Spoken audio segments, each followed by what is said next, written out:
老公我李恒对外怯懦，在家却是盘腿大爷。闯红灯面对警察盘问，他手指交缠，说主驾是我，白月光偷吃我东西，肚子疼，大骂我不是人，直到被他们联手害死，我才知晓这一切原来早有预谋，而我也不是第一个。再睁眼，这次我还真不当人了，你们一个也别想好过。女人就该24小时轮转，不睡觉又不是啥大事，每个好女人睡觉。老公于天照破门而入时，我整颗心脏剧烈跳动，全身血液冰凉，我不敢想，我竟然活了过来。一切厄运还要从他白月光偷吃我巧克力肚子疼说起。于天照得知此事，不问清缘由，当场甩我几巴掌，直言我给他下毒。我被打懵，可是请真相明明是白月光偷翻我包，还不顾反对，拿走我新买的迪拜巧克力。他一口气吃一大盒，哭得嗓子嘶哑，姐姐你不喜欢我也不能这样啊，怎么还投毒？虽然于哥喜欢的是我，可我已经嫁人，你怎么还像古代后院女子般嫉妒？于哥，我的嗓子嘤嘤。说完抹了几把不存在的眼泪，捂着肚子跌在于天照怀里。于天照黑着脸把我推开，来不及反应，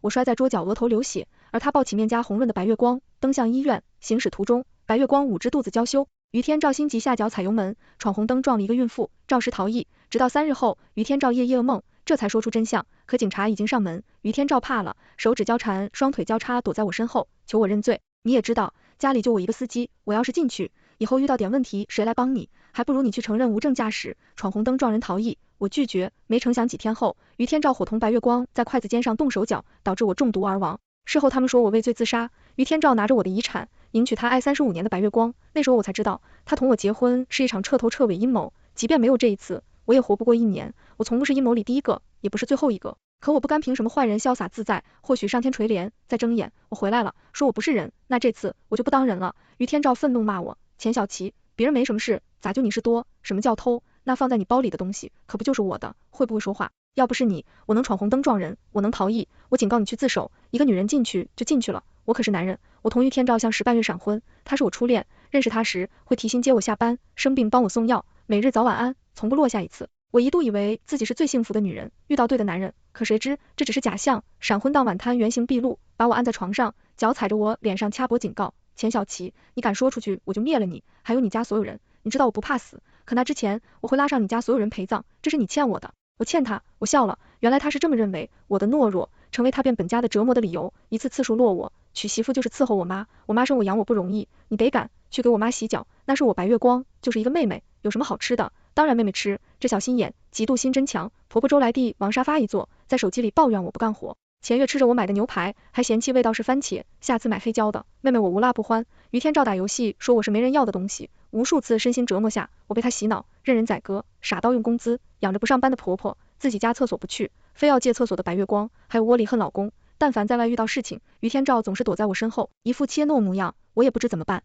我家老婆管家，你找她。婆婆挖绿花带，面对物业旋吻瞅我袖子，老婆我怕，还是你去吧。亲戚借钱，我老婆管得严不让，事后拿着钱跟白月光潇洒，说我败家，最后他成了人人夸赞的好丈夫，而我事事多的媳妇，名声扫地。我死后除了父母无一人惋惜，此刻看着气势汹汹的男人，我哪里还不知道这是窝里横。于天照比我大10岁，钱月比我大10岁，这两人一个躲在我身后当宝宝，一个天天叫我姐姐，还真是炸裂。只是没我这个姐姐帮忙，两位小无辜又该如何？眼看警察上门，婆婆周来的抓着围裙擦手缓缓打开，一会可别说错话，我要是进去，看我怎么收拾你。败家娘们，曾经婆婆装的像，说她不知道，咬嘴有人陷害，这演技不演戏白瞎了。可来的不是警察，而是孕妇丈夫唐慈。上衣时，于天照回家搜在屋子里，只字不提，直到警察上门，他才想起挽救，可一切为时已晚，天黑路口无人，直到第2天早上，孕妇才被人救起。由于拖得太久，腹中8月，双子不幸离去，我当今买东西去看孕妇，跑前跑后为她挂好，请最好的医生担下责任。面对孕妇家人责骂，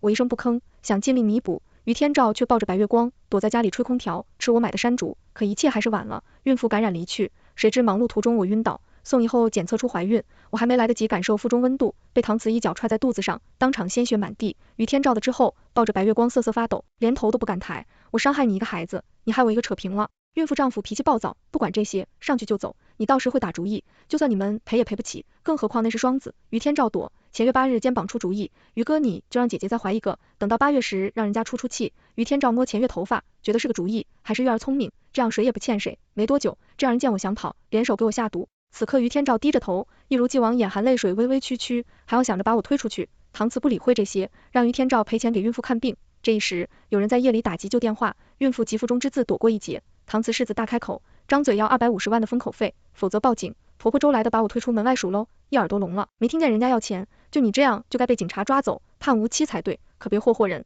钱月也劝姐姐，做坏事就想挣不了了之，心眼真坏。钱月夹着嗓子，勾得于天照嘴角一条。于天照还想再给我加个无证驾驶罪名，你放心，先赔钱，再进监狱，我有人，大不了倒是给你说说情，无证驾驶又不是什么罪，我信他，不如性情使黄海活着。我朝旁边让了一步，楼下缓缓走来的警察，把一切尽收眼底。于天照瞬间沾了，眼神躲闪，他的话一字不漏落入警察耳朵里，被带走。周来的越过警察，往地上一躺撒泼耍赖蹬脚。警察同志，你们不可以抓我宝，不就是闯红灯吗？谁让那些人没长眼睛？要我说，这么点小事，你们睁一眼闭一只眼就算了。年轻警察无语，方才谁说判无期？怎么换人就要谅解？周来的抱着警察裤腿指着我，判那个女的，判多久都行。你们要是抓我宝，我也不活了，我这就死给你们看。周来的起身去厨房，私下一望，拿块豆腐往自己头上砸。警察黑脸叫停。这位女士，你要是再阻止办案，我们可把你请走。说完带走于天照调查。于天照吓得腿哆嗦，脑袋藏在衣领下，拉着他妈就哭。周来的不放心，跟着跑去警局。钱月每每隐身，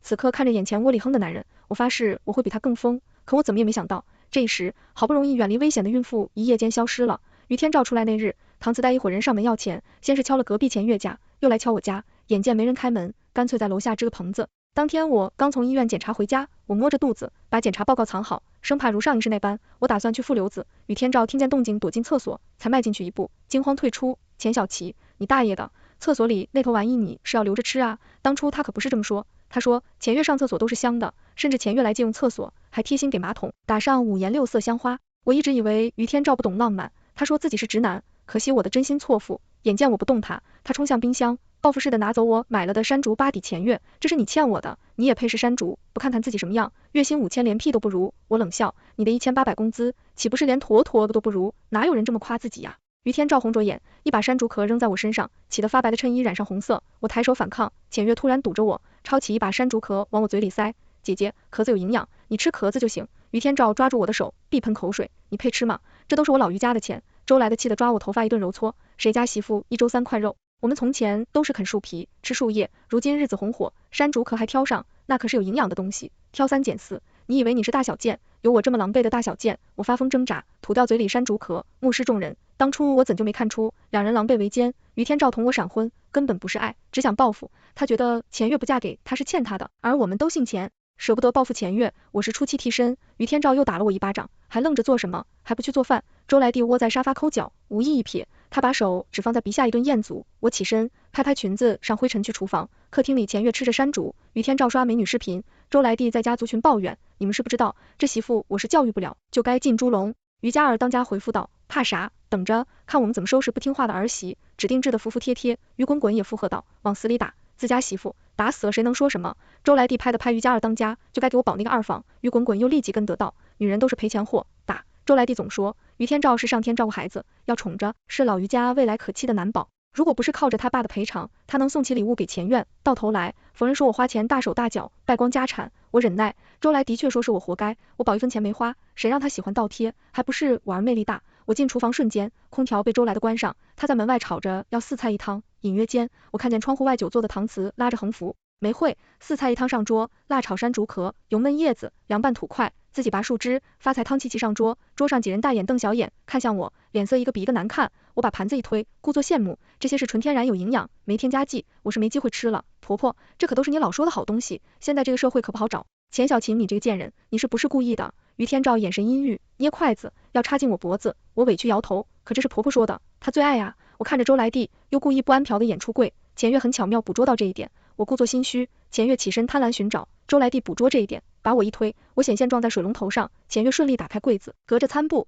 捅出一锅海鲜蘑菇粥。周来娣慢慢一口痛的喷在我身后，这小贱人，我就知道她要吃独食，呸！我脚未动，急切阻拦，那个不能吃，有毒。我还没说完，几个人低头狼吞虎咽，烫的舌头打转。于天照帮腔，筷子敲碗，我们于家规定，外人不能上桌，你不配吃，上一世也是如此。于天照一次次试探，见我不反抗，说我是外人，上桌吃饭会破坏风水，反倒是钱月天天来蹭吃。于天照吃的肚子溜圆，吃完拿着手机去厕所发出暴怒，这玩意你还留着呢，是等着吃。所以当于天照气冲冲拉我手让我冲厕所时，我不小心向旁边一倒，他没站稳，直接再进厕所。隐约间我听见咕噜一声，我还贴心给他按下冲水键。于天照愤怒起身，抱着一旁存水桶哐哐哐喝，那可是精心为他准备的发财水，慢慢享用。当然那锅粥也是，这可是他白月光厕所水，他1月洗一次的洗脚水制成的，原汁原味。于天照从不洗脚，前月从不冲厕所还真配，我忍不住干呕，很难想上辈子我是怎么熬的。我庆幸先见之明，把木夹子藏起来，在马桶里刷碗，岂不罪过？暗自念的具阿弥陀佛。经过上一世，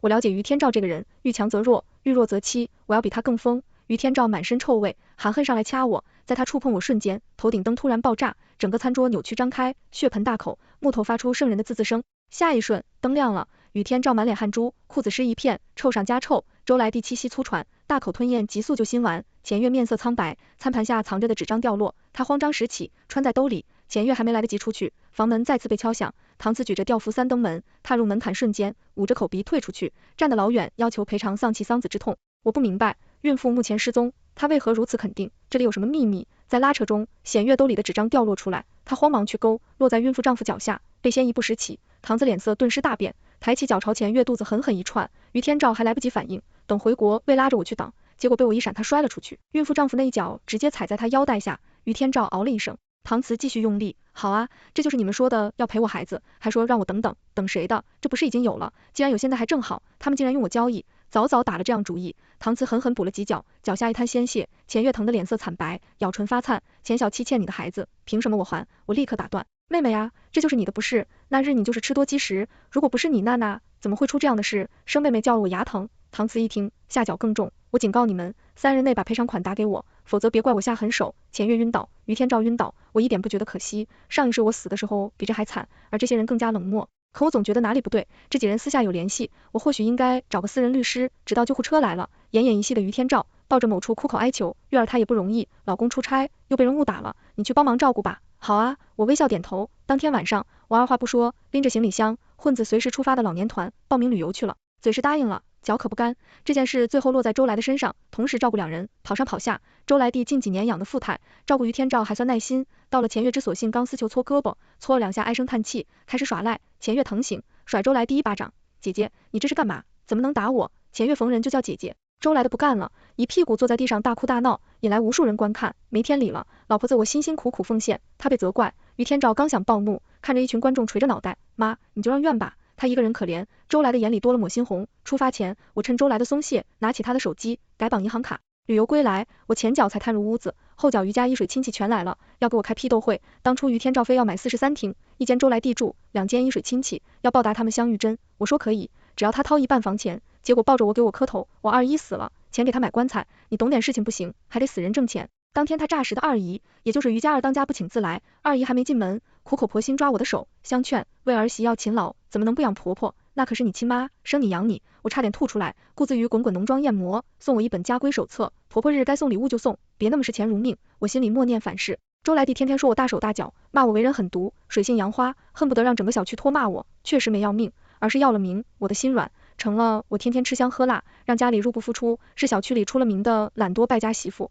二姨又开始给我洗脑，装可怜，就是几只螃蟹，你妈这是命苦，操劳半辈子，什么也吃不到。我叉腰，看周来的耍猴，周来的配合往地上一躺，蹬腿，反正我不管。网上说婆婆日要给我送礼物，否则家里不顺，都是你的事。儿媳的钱就是于家的钱，你不能花我脑袋上的青筋通通直跳。忍着笑，拿出手机，给他下单一份礼物。二姨赞许拍我手，这就对了，都是一家。于天照跟众人打完招呼，躲在屋里不敢出来，我压着嘴角笑意，目光盯着骨灰盒订单，转头看向吃着过期零食的于滚滚，以及抹着3屋化妆品的二姨，不枉我精心准备，前1月又来借厕所，熟练在沙发一躺，笑着吃泡过狗尿的山竹果瓣。于天照缓缓地给我购物袋，细声细语吩咐我拿着周来的手机去买大闸蟹，贴心告诉我不用省钱。我不在意，我正有打算，反正如今绑定的银行卡又不是我的，习惯花别人钱。于天照养成不看消费信息习惯，直到关门，我听到有人问钱月，怎么没瞧见你老公？好一阵没见到，钱月老公从未出现。周来的怕我花钱，不让我绑定任何银行卡，买东西只能拿他手机，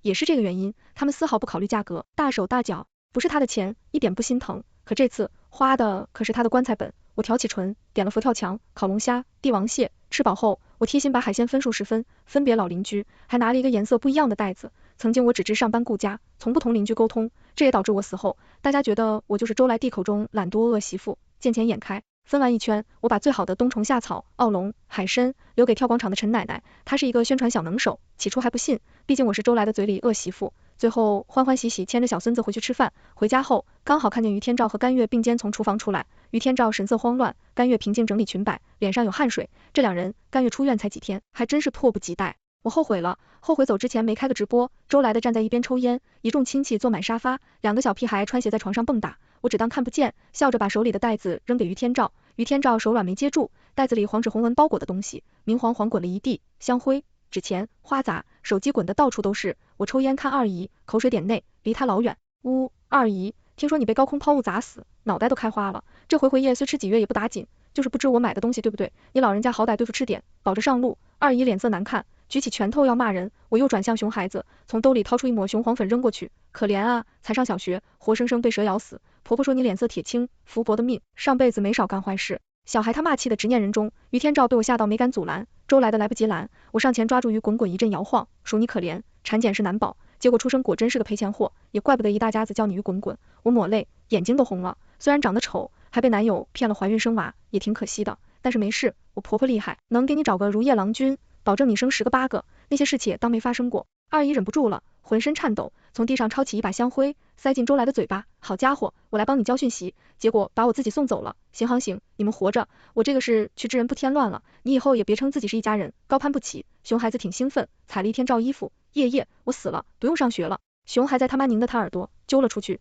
出门前甩了周来第一巴掌。周来让于天照给他出气，结果于天照直接躲进厕所一声不吭，与滚滚砸桌椅电视，狠狠配了一口。我抹着不存在的眼泪，家里乱成一锅粥，不欢而散。周来的气得上来抓我，想到什么折返在钱月身旁，抓着头发就好。小贱人，你不是很厉，刚才那么多人欺负老婆子，我你一声不知。于天照听到动静，紧忙拉住他妈，想把矛头指给我。他刚抬手，头顶的灯再次爆裂，无数玻璃珠砸在他们身上。于天照一晃，给钱月一巴掌，反应过来，先抬裙子躲在下面。钱月娇羞呢奶一声，有点想吐，不行，我捂住嘴，好不容易吃到大闸蟹，忍住。电路很快恢复，于天照只好把一切归结在周来递减的灯质量不好。晚上有人敲门，于天照开门，慢慢嘎嘎吵了几句，只说找错人。这一夜，于天照梦到我张开血喷大口，咬断他的脖子，戳烂心脏。他老实几日，周来的想来支持我，被他拉得老远，倒是前月没再来过，可每次回来，于天照身上有劣质香水味，很难不知发生什么。我以为他们学老师了。这天晚上，他给我买了一块奶油蛋糕，上面摆满奇奇怪怪的巧克力糖果，还有红色果酱，这是他第一次送给我礼物。我没注意到于天照阴增眼神里泛起的得意之色。周来的要进门，被于天照推了出去。我妈老就思想不懂事，你放心吃，这些都是你的。我点头，认真看他，老公，你会害我吗？肉眼可见他慌的一批，我打趣，逗你，要不要吃一口？于天照摇头，我含着勺子放在嘴里，等我吃完蛋糕，他端子给我一瓶山楂汁，我喝了一口，难喝到重眉。我没想到，喝完后我满头大汗，疼痛难忍，我这肚子滚在地上，我痛得抽搐。钱月突然从门口走了出来，身后跟了一身道服蒙面的男人。男人手持木剑、乌龟壳，撒朱砂，吞酒水，挥象窝，妖怪，受死吧！一口鲜血从我喉咙涌出，几人的一笑着，已经商量好一会拿着我的钱去吃什么夜宵。在他们放松时，我把西西上买的10米假舌头，一头叼在嘴里，一头搭在假刀士身上，弄乱头发，腮红吐泪，拉长语调一字一顿。你们这群黑心肝不是人的家伙，也别活，我好苦，一群傻叉，还我命来！吓得假道士连脚底抹油滚，连滚带爬，直接关门。于天照、周来碧、钱月来不及出去，奇奇怪的一声正过一声磕头声，我挥起手，一巴掌接一巴掌打在他们脸上，脸皮厚手疼，我吩咐他们护山。于天照最先缓过神，看了眼钱月，一巴掌拍到周来弟假牙，周来弟不甘示弱，看着于天照骑在钱月身上就打，一顿混战，我这才闻到3人身上一股尿骚味，也不知谁胆子这么小。于天照满脸指印，跪在我面前求饶，妖怪大人，求你放过我吧，这都是周来弟主意。钱月碰碰磕头，就是那老不死，你快去找他，我还以为他们多和谐呢，这才拿到哪互摇起来。我笑了，捅着肚子看他们，打开灯，这是在干嘛？拍短剧吗？我装的像吧？于天照这才缓过神，上来抽我，钱小琪批仰视不，3天不打找事，那一瞬白痴灯晃动，他手臂悬空，却不敢碰我。为弥补我受伤的小心灵，第2日我拿着周来弟手机，买了2个30克大金镯，一个5味树玉镯和一盘珍珠当溜溜。当天夜里，于天照趁我睡着，摸进钱月屋子，两人越靠越近，呼吸着热，钱月把手搭在他的唇角，我跟钱小七水好。于天照亮亮开口，红酒下肚，头脑发热，别提他，死鱼一个，在那装高洁，不让碰，你说我心里是谁？两人眉目生情，窗帘下红色光点一闪一闪，喷，阳台的花盆突然掉落，屋内寂静，两人衣衫不整，屏住呼吸，明明没有风，纱帘一次次被吹起，于天照害怕瑟瑟发抖，他推荡钱月，两人谁也不肯去，他们不可置信，因为此刻花盆竟然变成异世人怪，要吞掉他们。在他们快吓破胆时，我一个电话拨过去，吓得两人一激灵。于天照神志不清，颤颤巍巍捞了几次，捡起手机，窗外下起大雨，我怕打雷，哭得梨花带雨。换作平常，我的眼泪没用，于天照不喜欢我，自然不心疼，我哭不哭？可现在不同，他觉得我根本就不是个人。你去哪了？单位，临时加班。于天照神色躲闪，磕磕绊绊，你别怕，这雷一会就停了。婆婆睡得深，要不我去找钱妹妹吧，她一个人也会害怕。说着，我假装找衣服，又故意不小心碰掉手机，装出惊慌失措的样子。于天照心脏还在剧烈跳动，对我证明说，夏特发了个4位数红包，人家都睡了，乖，想买啥买啥，购物。我没接，他又给我发了一个5位数的标记，自愿赠与。我果断手下，挂断电话，开启飞行模式。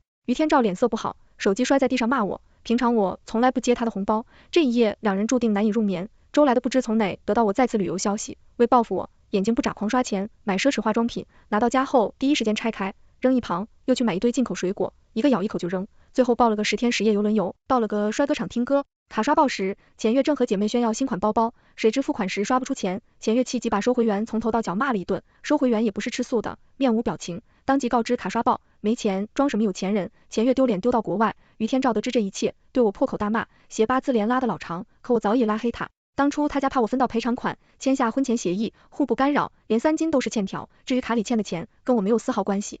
我刷完卡还特地给他们留了点，更何况买的东西都是欠条上，我还帮他们省下1金。周来的抱着开封的化妆品，闹着退款时，对保安丢出来，想让于天照为他撑腰。于天照站在柜台前，蒋手指扭屁股，一句话不敢说。我收拾好饭桌上碗筷，扔进马桶冲洗。我按下电话，心里酸楚，许久告诉爸妈我打算离婚，他们很支持我。当初在一起时，父母本不同意，可我瞎了眼，非要嫁给这个连婚礼都办不起的东西。可我要的不只是离婚，毕竟某些人被唐慈催债催得快疯了，决定对我动手。我看着私人侦探发来的信息，手机显现掉在地上，心里真作恶。让人意外，于天照，前月竟是婚骗高手。于天照专找独生女或者孤女下手，先是哄骗，最后摧毁内心，让他们以为是自己的错，自缢而亡。事后弄一份假证明，说遗产留给配夫之绝户，主打1分不给女方花，还要拿命倒贴。而前月专骗大龄剩男，假借用厕所寻找目标，最后结婚杀人骗保，他才出面原谅。我又问唐慈，这人给我一种阴森感。4家侦探说这人很快，查不出一点消息。虽再查几日，我还没回家，电话被广场5城奶奶打爆，闺女你快回来吧，你家那位丢2块丢到家，这样的人可别要了，你也别伤心，稳住心，到时奶奶再给你介绍。我不明白成奶奶的意思，可是很快我在同城视频刷到信息，于天照，前月公然在小区广场器械上做运动，等我赶到时，抄起一个垃圾桶丢了过去。刚开始有人还劝我打人犯法，人家2口子的事我管什么，可以说我才是正宫，帮我一起打。于天照被好心大爷大妈按着，我拿出买的仙人掌，朝着他脸左右开弓，一巴掌比一巴掌响亮。至于前月，2个胖女人骑着他抄头发，就是你呀，天天来我家进入厕所，怎么你是不打几下上不出来是吧？2人捂脸求饶，谁也没理。于天照清醒后，主动提出同我离婚，上一时他威胁我离婚去死，可这次我不干了，离什么婚啊，我要的是丧夫。我给于天照盛了碗蘑菇汤，于天照怕我下毒，我端碗先喝了一口，于天照拿着勺子这才敢喝。可当天晚上，于天照被吓到裤子，非要报警说我不是人，我有9个头。经过上一次假刀式事件，他直接报警，警察是曾经抓闯红灯那位，调了部门，经过检查没查出模糊问题，倒是意外发现于天照前约手下命案不止1个，还改了名。于天照骗杀2人，前月手下至少5人，而这些人就入水泥封在前月家的厕所，连同她正任老公。如果不是一只狗对着前月家汪汪叫，这一切还会隐瞒。除此之外，唐慈的消息也查出来，我曾以为3人团伙，结果唐慈单干，不查不知道，当初那场车祸是唐慈安排好的。孕妇是有钱人家独女，在一次旅游中结识唐慈，可他唐慈是个凤凰男，不努力，只想继承财产。后来他一看孕妇怀中是2个女孩，果断下杀手，就连于天照也是他选好的目标。一个我李亨的损货哪会想那么多，坏人与坏人之间的碰撞，显然唐慈才是高手。警察去抓时，唐慈脸上全是指甲印，黑眼圈说妻子女儿索命。追捕过程中，唐慈被大货车撞倒，双腿截肢。就此期间，他口口声声说死去的人挖他肚子，手扣掉好几块肉。再次得知3人消息是2年后，判刑前，几人分别关押。于天照祸害女生骗婚吃绝户，这种人是监狱中之末端存在，每个人都能好好收拾他。至于前月每天被大姐大要求表演运动，而孕妇丈夫天天撞杆子，他们的生命走向倒计时。某一日，我在街上看见一位妆容精致的女人，牵着2个一模一样的小孩，很巧的是去吃火锅。我们听到一桌，女儿和哥哥姐姐一起玩耍。雨天照进去后，周来的变法想见孙女，我从不让她看。后来听说她被债主人堵在一个雪夜，再也没出来。很久后，我收到一笔骗婚赔偿，卖了曾经的房子，换成一套郊区别墅。很意外，警察小哥住在我旁边，窗户的窗户，我挖了一坑，把蘑菇粉埋在土里，期待明天能长小蘑菇熬汤喝。我总觉得有人在盯着我。我起身去了趟卫生间，把最后一瓶发财水倒在马桶里，按下冲水键。不冲厕所可不是什么好习惯。运送。怀孕那年，我觉得唐子不对劲，她总是捅我家的保姆妹妹长妹妹短。唐子说我想的太多，给我做了一碗生腌蟹。我说孕妇不能吃含量植物，她说那些是骗人的。可是有一天，我端着咖啡去寻唐慈时，我意外发现她的小保姆滚在一起，我发疯般推门跑出去。我感情洁癖，这样的人我不能要，也不会要。我跑得很远，天色黑，可一刹那，我什么也看不见了，远光灯打在我的眼睛上，连痛都感觉不到，倒在地上。瞬间我想的是与唐慈的点点滴滴，我试图求救，照试着遗留烟逃跑。我捂着肚子，感觉到温度流失，我不知道自己能不能活，可是孩子没了。晕倒时，我听见唐子说我活该，怀了2个赔钱货就该让位。当初我不嫌他穷，帮他铺路，原来可笑的是我，有人在帮我擦身子，触感上是一个小女生，给我感觉很老实那种，可我还是死了。唐慈在我的输液管里注入空气，灵魂飘出来时，我看见那个小女生，我也看到唐慈恶狠狠拆掉那小女生的孩子。这些恶人凭什么心安理得？在睁眼，我看着刺眼的远光灯，用力往旁边一甩，躲过撞击。我护住肚子，腰却动不了了。我想掏出电话求救，可手机不见，难不成我的命运同上一世一般？我希望，既然这样，为什么让我重生？凭什么？眼前有人影晃动，没一会有医生给我戴上面罩，救我，救我的孩子。一儿一女。在唐慈轩来之前，我带着2个孩子逃跑。我知道他也重生了，是他及时打电话救我，可我怎能拖后腿？每当唐慈入睡，我在他耳边放各种音乐，我在屋子里藏了无数小型音响以及投影仪。唐慈从不翻这些东西，他对自己过于自信，我要让他认为是我害他产生幻觉，其实哪里来的幻觉？不过是有些人坏事做多了不安宁而已。稍微点风水草动，整个人提心吊胆，若这时内心防线崩溃，一切可胜，全问完结。